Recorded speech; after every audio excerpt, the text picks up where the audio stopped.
خادم الدین البرق، جو سلطان صلاح الدین ایوبی کی جنگی مشاورتی محکمے کا سربراہ اور رازدان تھا، سلطان کی ہدایت اور میلے کے شور غل سے بالکل ہی لا تعلق ہو گیا تھا۔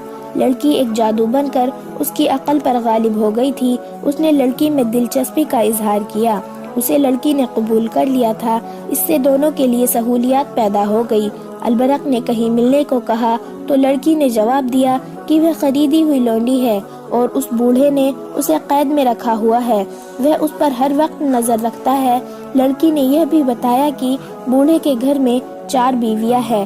البرق نے اپنے رتبے کو فراموش کر دیا۔ عاشق باز نوجوان کی طرح اس نے ملاقات کی وہ جگہ بتانی شروع کر دی جہاں آوارہ آدمیوں کے سوا کوئی نہیں جاتا تھا۔ ان جگہوں میں ایک جگہ لڑکی کو پسند آ گئی۔ یہ شہر سے باہر قدیم زمانے کا کوئی خنڈر تھا۔ البرق نے لڑکی سے یہ وعدہ بھی کیا کہ وہ اسے بوڑھے سے آزاد کرانے کی کوشش کرے گا۔ تیسری رات البرق گھر سے نکلا۔ وہ حاکموں کی شان سے گھر سے نکلا کرتا تھا، مگر اس رات وہ چوروں کی طرح باہر نکلا، ادھر ادھر دیکھا اور ایک طرف چل پڑا۔ قاہرہ پر سکوت طاری تھی۔ فوجی میلہ ختم ہوئے 2 دن گزر گئے تھے۔ باہر سے آئے ہوئے تماشائی جا چکے تھے۔ سرکاری حکم کے تحت عارضی قہوہ خانے اٹھا دیے گئے تھے۔ علی بن سفیان کا محکمہ اب یہ سراغ لگاتا پھر رہا تھا کہ باہر سے آئی ہوئی کتنی لڑکیاں اور کتنے مشقوق لوگ شہر یا مضافاتی دیہات میں رہ گئے ہیں۔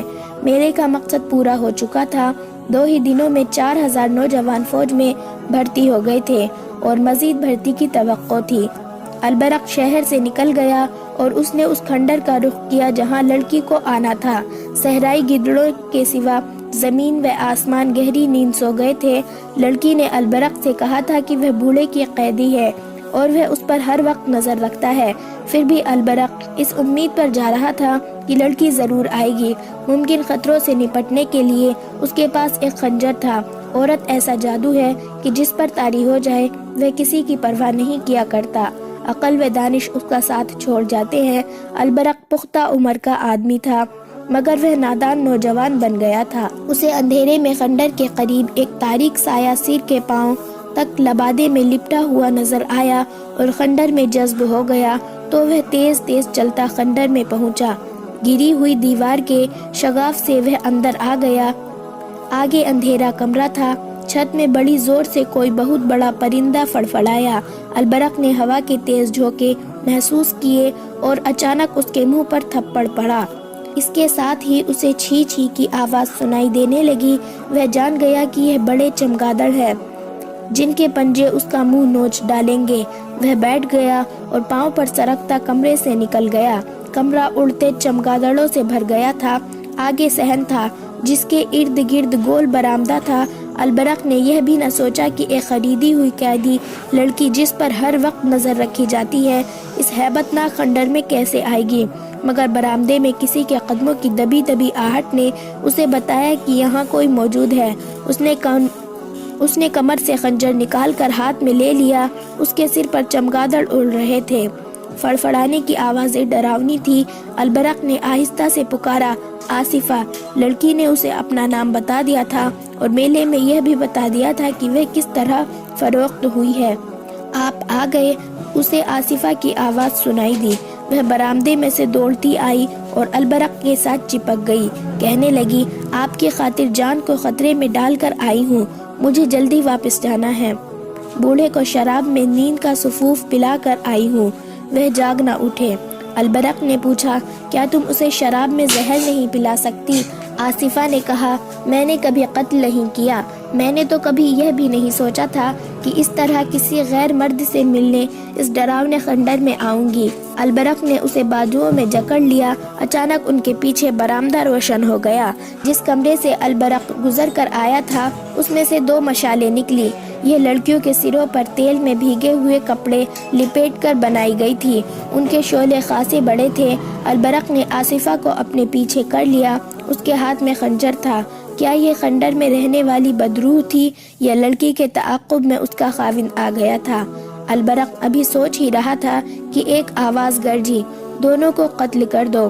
مشالیں قریب آئی تو ان کے ناچتے شعلوں میں البرق اور آصفہ کو 4 آدمی نظر آئے۔ ایک کے ہاتھ میں برچھی اور 3 کے پاس تلواریں تھی۔ انہوں نے مشالیں زمین میں گاڑ دی، خنڈر کا صحن روشن ہو گیا۔ چاروں آدمی البرق کے گرد بھوکے بھیڑیا کی طرح آہستہ آہستہ چکر میں چلنے لگے۔ آصفہ اس کے پیچھے تھی۔ برآمدے میں سے ایک اور آواز آئی، مل گئے، زندہ نہ چھوڑنا۔ یہ لڑکی کے بوڑھے خاوند کی آواز تھی۔ آصفہ البرق کے عقب میں آ گئی۔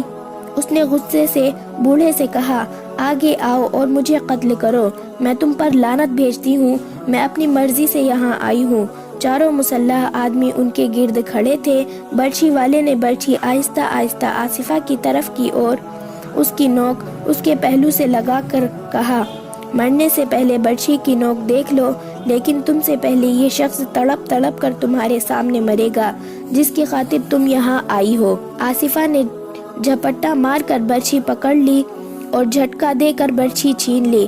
آصفہ البرق سے الگ ہو گئی اور للکار کر کہا، آؤ، میں دیکھتی ہوں کہ تم مجھ سے پہلے اس آدمی کو کس طرح قتل کرتے ہو۔ البرق خنجر آگے کیے اس کے سامنے آ گیا۔ لڑکی نے برچھی سے اس پر وار کیا جس سے اس نے برچھی چھینی تھی۔ وہ آدمی پیچھے کو بھاگا۔ اس کے ساتھیوں نے البرق پر حملہ کرنے کے بجائے صرف پینترے بدلے۔ وہ البرق کو آسانی سے قتل کر سکتے تھے مگر وہ بڑھ کر حملہ نہیں کر رہے تھے۔ آصفہ کی للکار گرج رہی تھی۔ وہ بڑھ کر وار کر سکتی تھی مگر وار خالی جاتا تھا۔ البرق نے ایک آدمی پر خنجر سے حملہ کیا تو آدمی اس کے پیچھے آئے۔ آصفہ ایک ہی جستے میں اس کے پیچھے ہو گئی۔ اس کے ہاتھ میں لمبی برچھی تھی جو تلوار کا مقابلہ کر سکتی تھی۔ خنجر تلوار کے مقابلے میں کچھ بھی نہیں تھا۔ بوڑھا ایک طرف کھڑا اپنے آدمیوں کو للکار رہا تھا۔ تھوڑی سی دیر انہوں نے البرق اور آصفہ پر حملے کیے۔ آصفہ ان پر لوٹ لوٹ پڑتی تھی۔ البرق وار بچاتا تھا اور خنجر سے وار کرنے کی کوشش کرتا تھا مگر عجیب امر یہ تھا کہ لڑکی کے حملوں کے باوجود کوئی زخمی نہیں ہوا۔ بوڑھے کے آدمیوں نے بھی تیغ زنی کے ظوہر دکھائے مگر البرق اور آصفہ کو خراش تک نہ آئی۔ اتنے میں بوڑھے نے کہا، رک جاؤ، اور لڑائی بند ہو گئی۔ بوڑھے نے کہا، میں ایسی بے وفا لڑکی کو گھر میں نہیں رکھنا چاہتا۔ مجھے معلوم نہیں تھا کہ یہ اتنی دلیر اور بہادر ہے۔ اگر اسے میں زبردستی لے بھی گیا تو یہ مجھے قتل کر دے گی۔ البرق نے کہا، میں تمہیں اس کی پوری قیمت دوں گا، کہو تم نے اسے کتنے میں خریدا ہے۔ بوڑھا ہاتھ بڑھا کر آگے بڑھا اور البرق سے ہاتھ ملا کر بولا، میرے پاس دولت کی کمی نہیں، میں یہ لڑکی تمہیں بخش دیتا ہوں۔ اسے تمہارے ساتھ اتنی محبت ہے کہ تمہاری خاطر اتنے سارے آدمیوں کے مقابلے میں آئی ہے۔ میں اسے اس لیے بھی تمہارے حوالے کرتا ہوں کہ یہ جنگجو نسل کی لڑکی ہے۔ میں تاجر اور سوداگر ہوں، یہ کسی تم جیسے جنگجو کے گھر میں اچھی لگے گی۔ تیسری وجہ یہ ہے کہ تم سلطان صلاح الدین ایوبی کی حکومت کے حاکم ہو۔ میں سلطان صلاح الدین ایوبی کا وفادار اور مرد ہوں۔ میں تمہیں ناراض نہیں کرنا چاہتا۔ جاؤ، میں نے اسے طلاق دی اور اسے تم پر حلال کر دیا۔ چلو دوست، انہیں اکیلا چھوڑ دو۔ وہ مشالے اٹھا کر چلے گئے۔ البرق کی حیرت کی انتہا یہ تھی کہ اس کے پاؤں تلے زمین ہلنے لگی۔ اسے یقین نہیں آ رہا تھا، وہ اسے بوڑھے کا فریب سمجھ رہا تھا۔ اسے یہ خطرہ نظر آ رہا تھا کہ یہ لوگ راستے میں گھات لگا کر ان دونوں کو قتل کریں گے۔ آصفہ کے ہاتھ میں برچی تھی، وہ البرق نے لے لی اور کچھ دیر بعد خنڈر سے نکلا۔ وہ دائیں بائیں اور پیچھے دیکھتے تیز تیز چلنے لگے۔ ذرا سی آہٹ سنائی دیتی تو وہ چونک کر رک جاتے، ہر طرف اندھیرے میں دیکھنے کی کوشش کرتے اور آہستہ آہستہ چل پڑتے۔ شہر میں داخل ہوئے تو ان کی جان میں جان آئی۔ آصفہ نے رک کر بازو البرق کے گلے میں ڈال دی اور پوچھا، آپ کو مجھ پر اطمینان ہے یا نہیں؟ البرق نے اسے سینے سے لگا لیا۔ اس پر جذبات کا غلبہ تھا کہ کچھ بول نہ سکا۔ لڑکی نے اسے بے دام خرید لیا تھا۔ اسے یہ تو اب پتہ چلا تھا کہ لڑکی اسے کیسی دیوانگی سے چاہتی ہے اور کتنی بہادر ہے۔ دراصل وہ لڑکی کے حسن پر مر مٹا تھا۔ اس کی بیوی اس کی ہم عمر تھی۔ آصفہ کو دیکھ کر اس نے محسوس کیا کہ وہ بیوی اس کے کام کی نہیں رہی۔ اس دور میں جب عورت فروخت ہوتی تھی، گھر میں بیوی کی کوئی حیثیت نہیں تھی۔ بیک وقت 4 بیویاں تو خاوند اپنا حق سمجھتا تھا، لیکن جو پیسے والے تھے وہ 2-4 خوبصورت لڑکیاں تو بغیر نکاح کے رکھ لیتے تھے۔ مسلمان عمرہ کو عورت نے ہی تباہ کیا تھا۔ ان کے یہاں یہ بھی رواج تھا کہ ایک آدمی کی بیویاں خاوند کی خوشنودی حاصل کرنے کے لیے ڈھونڈ کر خوبصورت لڑکیاں خاوند کو بطور تحفہ پیش کرتی تھی۔ البرق جب آصفہ کو ساتھ لیے گھر میں داخل ہوا تو سب سوئے ہوئے تھے۔ صبح اس کی بیوی نے اپنے خاوند کے پلنگ پر اتنی حسین لڑکی دیکھی تو اسے ذرا بھر محسوس نہ ہوا کہ اس کا سہاگ اجڑ گیا، بلکہ وہ خوش ہوئی کہ اس کے اتنے اچھے خاوند کو اتنی خوبصورت لڑکی مل گئی ہے۔ اس کے آ جانے سے وہ کچھ فرائض سے سبکدوش ہو گئی تھی۔ البرق کی حیثیت ایسی تھی کہ وہ ایسی ایک اور بیوی یا داسی رکھ سکتا تھا۔ سلطان صلاح الدین ایوبی مسلمانوں کو عورت سے اور عورت کو مسلمانوں سے آزاد کرنا چاہتا تھا۔ وہ ایک خاوند ایک بیوی کا حکم نافذ کرنا چاہتا تھا، مگر ابھی وہ ہر اس امیر اور وزیر کو دشمن بنانے سے ڈرتا تھا جس نے کئی لڑکیوں کو گھر میں رکھا ہوا تھا۔ عورت کے خریدار یہی لوگ تھے۔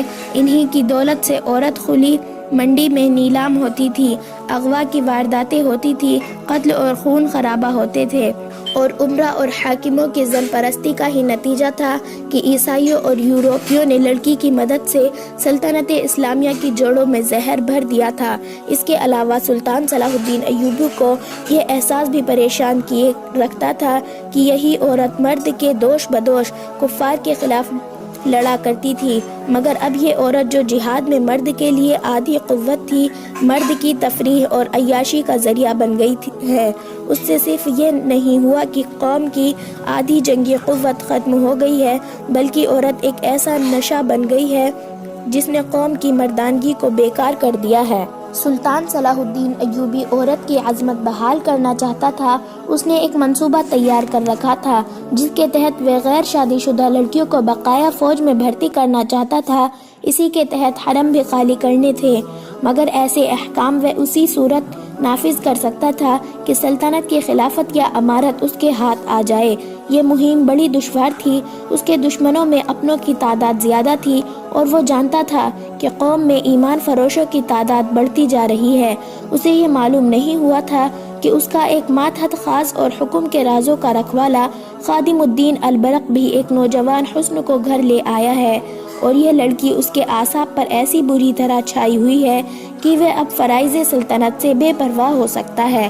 فوج میلے میں مصر کے لوگ سلطان صلاح الدین ایوبی کی فوجی طاقت سے مرعوب نہیں ہوئے، بلکہ اسے اسلامی اور مصری فوج سمجھ کر اس سے متاثر ہوئے تھے۔ سلطان صلاح الدین ایوبی تقریریں کرنے والا حاکم نہیں تھا، لیکن اس دن اتنے بڑے انتظامیہ میلے میں خطاب کرنا ضروری سمجھا۔ اس نے کہا کہ یہ فوج قوم کی عصمت کے محافظ اور اسلام کی پاسبان ہے۔ اس نے صلیبیوں کے عزائم تفصیل سے بیان کیے اور مصریوں کو بتایا کہ عرب میں مسلمان عمرہ اور حاکموں کی پیش پرستی کی وجہ سے صلیبیوں نے وہاں مسلمانوں کا جینا حرام کر رکھا ہے۔ وہ قافلوں کو لوٹ لیتے ہیں، مسلمان لڑکیوں کو اغوا کر کے بے آبرو کرتے پھر انہیں بیچ ڈالتے ہیں۔ سلطان صلاح الدین ایوبی نے لوگوں کو قومی جذبے سے آگاہ کر کے انہیں کہا کہ وہ فوج میں بھرتی ہو کر اپنی بیٹیوں کی عصمت اور اسلام کی عظمت کی پاسبانی کرے۔ سلطان صلاح الدین ایوبی کی تقریر میں جوش تھا اور ایسا تاثر تھا کہ تماشائیوں کے دل میں ہلچل مچ گئی، اور اسی روز جوان آدمی فوج میں بھرتی ہونے لگے۔ 10 روز بھرتی ہونے والوں کی تعداد 6000 ہو گئی۔ اس میں کم و بیش 1500 جوان اپنے اونٹ ساتھ لائے اور 1000 کے قریب گھوڑوں اور خچروں سمیت آئے۔ سلطان صلاح الدین ایوبی نے انہیں جانوروں کا معاوضہ فوری طور پر ادا کر دیا اور فوج نے ان کی ٹریننگ شروع کر دی۔ میلے کے 3 ماہ بعد سلطان صلاح الدین ایوبی کی فوج میں 3 جرائم کی رفتار بڑھنے لگی: چوری، جوا بازی اور رات کی غیر حاضری۔ یہ جرائم اس سے پہلے بھی ہوتے تھے لیکن نہ ہونے کے برابر تھے۔ فوجی میلے کے بعد یہ بوا کی صورت اختیار کرنے لگے۔ ان تینوں کی بنیاد جوا بازی تھی۔ چوری کی وارداتیں اسی تک محدود تھی کہ سپاہی کی کوئی ذاتی چیزیں چرا کر بازار میں بیچ ڈالتا تھا، مگر ایک رات فوج کے 3 گھوڑے غائب ہو گئے۔ سواروں اور سپاہیوں کی تعداد پوری تھی، کوئی بھی غیر حاضر نہیں تھا۔ اگر اس اگر اس نقصان کو نظر انداز کر دیا جاتا تو اگلی بار 10 گھوڑے چوری ہو جاتے۔ اعلیٰ حاکم تک رپورٹ پہنچی، انہوں نے فوجوں کو تنبیہ کی، سزا سے ڈرایا، خدا سے ڈرایا، مگر یہ تینوں جرائم بڑھتے گئے۔ ایک رات ایک سپاہی پکڑا گیا، وہ کہیں سے کیمپ میں آ رہا تھا۔ اس سے پہلے رات کو غیر حاضر ہونے والے سپاہی چوری چھپے سنتریوں سے بچ کر نکل جاتے تھے اور بچتے بچتے آ جاتے تھے، لیکن یہ سپاہی لڑکھڑاتا آ رہا تھا۔ سنتری نے اسے دیکھ لیا اور اسے پکارا، سپاہی رک گیا اور گر پڑا۔ سنتری نے دیکھا کہ یہ خون میں نہایا ہوا تھا، اسے اٹھا کر اپنے عہدیدار کے پاس لے گیا۔ اس کی مرہم پٹی کی گئی مگر وہ زندہ نہ رہ سکا۔ مرنے سے پہلے اس نے بتایا کہ وہ اپنے ایک ساتھی سپاہی کو قتل کر آیا ہے اور اس کی لاش کیمپ سے نصف کوس دور خیمے میں پڑی ہے۔ اس کے بیان کے مطابق وہاں 3 خیمے تھے، وہ لوگ خانہ بدوش تھے، ان کے پاس خوبصورت عورتیں تھیں، وہ ان عورتوں کی نمائش فوجیوں میں کرتے تھے۔ رات کو سپاہی وہاں تک پہنچ جاتے تھے، وہ دوسروں کو بتاتے تو وہ بھی چلے جاتے۔ وہ خانہ بدوش صرف عصمت فروش نہیں تھے، ان کی ہر عورت اپنے ہر فوجی گاہک کو یہ تاثر دیتی تھی کہ وہ اس پر فدا ہے، اس کے ساتھ شادی کر لے گی۔ بعد کی تحقیقات سے پتہ چلا کہ انہوں نے سپاہیوں میں رقابت پیدا کر دی تھی۔ اسی کا نتیجہ تھا کہ یہ 2 سپاہی خانہ بدوشوں کے خیمے میں لڑ پڑے تھے، ایک مارا گیا اور دوسرا زخمی ہو کر آیا اور بیان دے کر مر گیا۔ دوسرے سپاہی کی لاش لانے کے لیے آدمی روانہ کر دیے گئے، ان کے ساتھ ایک کمانڈر بھی تھا۔ مرنے والے سپاہی نے راستہ اور جگہ بتا دی تھی، وہاں گئے تو دیکھا کہ سپاہی کی لاش پڑی ہے، خیمے نہیں ہیں، وہاں کے نشان بتا رہے تھے کہ یہاں سے خیمے اٹھائے گئے ہیں۔ رات کے وقت ان کی تلاش ممکن نہیں تھی، سپاہی کی لاش اٹھا لائے۔ اس حادثے کی رپورٹ سلطان صلاح الدین ایوبی کو دی گئی اور یہ بھی بتایا گیا کہ فوج میں جرائم بڑھ گئے ہیں اور 3 گھوڑے بھی چوری ہو چکے ہیں۔ سلطان صلاح الدین ایوبی نے علی بن سفیان کو بلا کر کہا کہ وہ سپاہیوں کے بھیس میں اپنے سراغ رسا فوج میں شامل کر کے معلوم کرے کہ یہ جرائم کیوں بڑھ گئے ہیں۔ سلطان صلاح الدین ایوبی نے اس سلسلے میں البرق کو بھی حکم دیا۔ اس کیوں کا جواب شہر کے اندر موجود تھا، جہاں تک علی بن سفیان کے سراغ سانوں کی رسائی محال تھی۔ یہ ایک بہت بڑا قلعہ نما مقام تھا، مصریوں کا ایک کنبہ نہیں بلکہ پورا خاندان اس میں رہتا تھا۔ اس مکان کو اور مکانوں سے شہر میں عزت حاصل تھی، کیونکہ یہاں خیرات بہت زیادہ ہوتی تھی، نادانوں کو یہاں سے مالی مدد ملتی تھی۔ فوجی میلے میں اس خاندانوں نے سلطان صلاح الدین ایوبی کو اشرفیوں کی 2 تھیلیاں فوج کے لیے پیش کی تھی۔ یہ سوداگر خاندان تھا۔ مصر میں سلطان صلاح الدین ایوبی کے آنے سے پہلے یہ مکان سوڈانی فوج کے بڑے رتبے والوں اور انتظامیہ کے حاکموں کی مہمانگاہ بنا رہا تھا۔ سوڈانیوں کو سلطان صلاح الدین ایوبی نے آ کر ختم کر دیا تو اس خاندان کی وفاداریاں حکومت کے ساتھ رہی اور سلطان صلاح الدین ایوبی کا وفادار ہو گیا۔ جس روز سلطان صلاح الدین ایوبی نے البرق اور علی بن سفیان کو حکم دیا کہ وہ فوج میں جرائم کی وبا کی وضاحت معلوم کرے، اس سے اگلی رات اس مکان میں ایک کمرے میں 10-12 آدمی بیٹھے تھے۔ شراب کا دور چل رہا تھا۔ کمرے میں ایک بوڑھا آدمی داخل ہوا، اسے دیکھ کر سب اٹھ کھڑے ہوئے۔ اس کے ساتھ ایک بڑی خوبصورت لڑکی جس کا آدھا چہرہ نقاب میں تھا۔ کمرے میں داخل ہوتے ہی دروازہ بند کر دیا گیا اور لڑکی نے نقاب اٹھا دیا۔ وہ بوڑھے کے ساتھ بیٹھ گئی۔ بوڑھے نے کہا، کل امیر مصر تک اطلاع پہنچ گئی ہے کہ فوج میں جوئے بازی اور بدکاری بڑھ گئی ہے۔ ہماری آج کی یہ نشست بہت اہم ہے۔ امیر نے سپاہیوں کے بھیس میں فوج میں سراغ رسا شامل کرنے کا حکم دے دیا ہے۔ ہمیں ان سراغ سانوں کو ناکام کرنا ہے۔ تازہ اطلاع بڑی ہی امید افزا ہے۔ 2 مصری سپاہیوں نے ایک عورت پر لڑ کر ایک دوسرے کو قتل کر دیا ہے۔ یہ ہماری کامیابی کی ابتدا ہے۔ 3 مہینوں میں صرف ایک مسلمان سپاہی نے دوسرے کو قتل کیا اور خود بھی قتل ہوا ہے۔ ایک آدمی نے بوڑھے کی بات کاٹ کر کہا، کامیابی کی یہ رفتار بہت سست ہے۔ کامیابی ہم اس کو کہیں گے جب سلطان صلاح الدین ایوبی کا کوئی نائب سالار اپنے سالار کو قتل کر دے گا۔ بوڑھے نے کہا، میں کامیابی اسے کہوں گا جب کوئی سالار یا نائب سلطان صلاح الدین ایوبی کو قتل کر دے گا۔ مجھے معلوم ہے کہ 1000 سپاہی قتل ہو جائیں گے تو بھی کوئی فرق نہیں پڑے گا۔ ہمارا مقصد سلطان صلاح الدین ایوبی کا قتل ہے۔ آپ سب کو پچھلے سال کے دونوں واقعات یاد ہوں گے۔ ساحل پر سلطان صلاح الدین ایوبی پر تیر چلایا گیا تھا، وہ خطا ہو گیا۔ روم سے آدمی آئے، وہ ایسے ناکام ہوئے کہ سب کے سب مارے گئے اور ایک بدبخت مسلمان ہو گیا۔ اس سے کیا خطرہ ہوتا ہے؟ یہ کہ سلطان صلاح الدین ایوبی کو قتل کرنا اتنا آسان نہیں جتنا آپ لوگ سمجھتے ہیں۔ یہ بھی ہو سکتا ہے کہ سلطان صلاح الدین ایوبی قتل ہو جائے تو اس کا جانشین اس سے زیادہ سخت اور کٹر مسلمان ثابت ہو۔ اسی لیے یہ طریقہ زیادہ بہتر ہے کہ اس کی فوج کو اس خوبصورت تباہی کے راستے پر ڈال دو جس پر صلیبی کے پرستاروں اور دمشق و بغداد کے مسلمان عمرا اور حاکموں کو ڈال دیا ہے۔ ایک نے کہا، صلیب کے پرستاروں اور سوڈانیوں کو شکست کھائے 1 سال گزر گیا ہے۔ اس 1 سال میں آپ نے کیا کیا محترم؟ آپ بڑا لمبا راستہ اختیار کر رہے ہیں۔ 2 آدمیوں کا قتل بے حد لازم ہے، ایک سلطان صلاح الدین ایوبی اور دوسرا علی بن سفیان۔